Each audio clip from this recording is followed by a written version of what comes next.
Welcome back to my eternal quest to go through my never-ending backlog. Today I picked another game entirely at random. Well, not totally random. The title is what intrigued me. Void Bastards. Upon taking a look, I saw that it's a roguelike FPS. Interesting. As much as I love classic twin-stick and platformer roguelikes, I'm always interested in seeing something new. So let's get into it. Visually, the game gives me a very Borderlands-esque feeling, except with more blue. Something about that kind of cartoony, comic book type of aesthetic really makes the connection for me. At the very least, it distinguishes itself from other FPS games which tend to have a more gritty, photorealistic aesthetic. It looks cool, and the generally ridiculous nature of the game works well with this cartoony kind of vibe, especially since it can make these creatures that are both grotesque, but kinda comedic as well. Instead of cutscenes, you get what's basically an interactive comic book. If we're being perfectly honest, I don't really like cutscenes. Not because they're inherently bad, but a lot of game writers tend to use them as a crutch to throw exposition at the player. So anytime a game is willing to deviate from that, I tend to give it some points right off the bat. The story is pretty basic. A prison ship got stranded in space and the AI is trying to get out. The prisoners are all in hypersleep, so it's waking them up one at a time to do the legwork of scavenging other ships for the supplies and components to do so. Pretty simple setting. No real issues here. The one thing I do like is how the roguelike permadeath system is explained. Your character may die, but the AI just revives another. It's a very minor thing, but I do appreciate attention to minute detail. As a shooter, Void Bastards is pretty bare bones. There's no aim down sight mechanic, but I don't see that as a real issue considering the close quarters nature of the game. There's basic movement, and as expected, you shoot at enemies to do damage, with headshots dealing double. The variety in combat comes mainly from weapon types and enemy types. As you progress, you'll unlock new weapons aside from your basic pistol. The stapler is a good example, being the equivalent to a shotgun.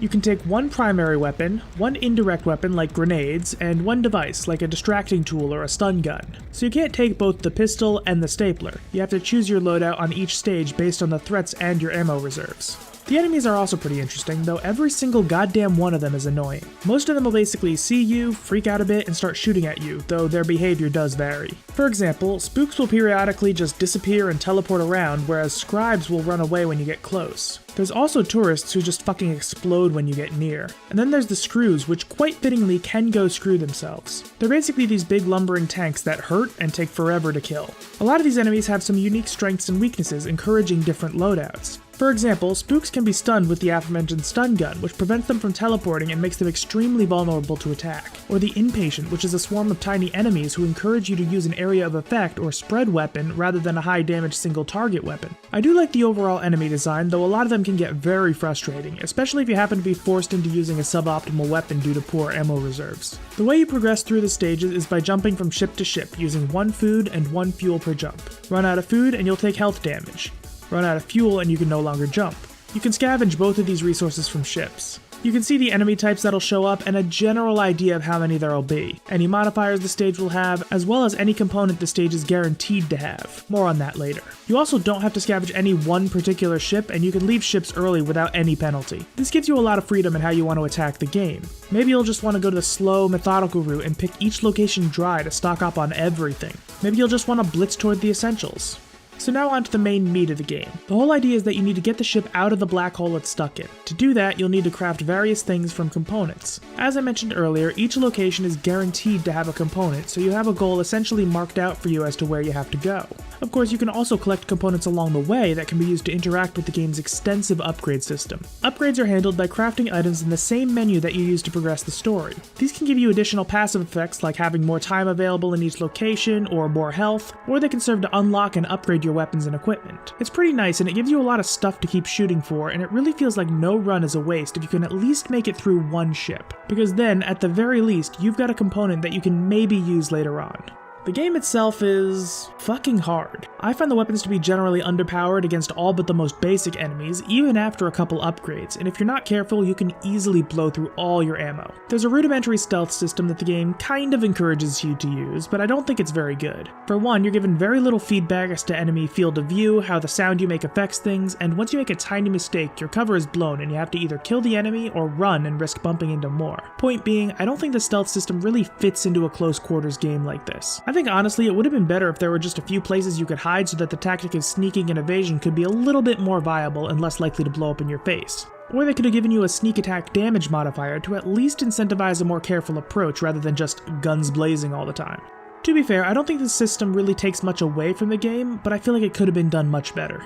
Now, that being said, the game is very fun and it's satisfying to kill the enemies. You get a wonderful level of feedback when shit dies. I also found it very satisfying to go through the stages on my way to collecting the next story upgrade, or even ignoring it entirely and just focusing on powering myself up. Now, I know in the past that I said I'd beat my game before making a Busting the Backlog episode, but as I said, this game is fucking hard, and I just haven't been able to beat it yet, though I am working on it. And I'm also excited to get good enough because once I can beat the game, I can also tackle some of the additional challenge modes the game has to offer, which come with a nice point and unlock system as you complete different challenges. I mean, they look ball-twistingly hard, but fun if you can handle it. So that's Void Bastards, a neat genre fusion and a new take on classic ideas, which if you know me, I am definitely a fan of that. It's charming, quirky, a little clunky at times, but fun as hell and has that challenge that I love so much.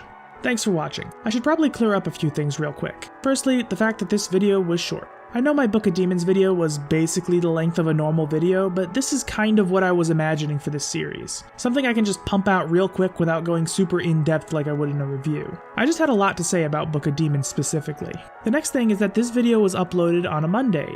I know I said that these would be Friday bonus uploads, but I'm actually working on another in-depth analysis, which, by the way, thank you all for all the love on the last one.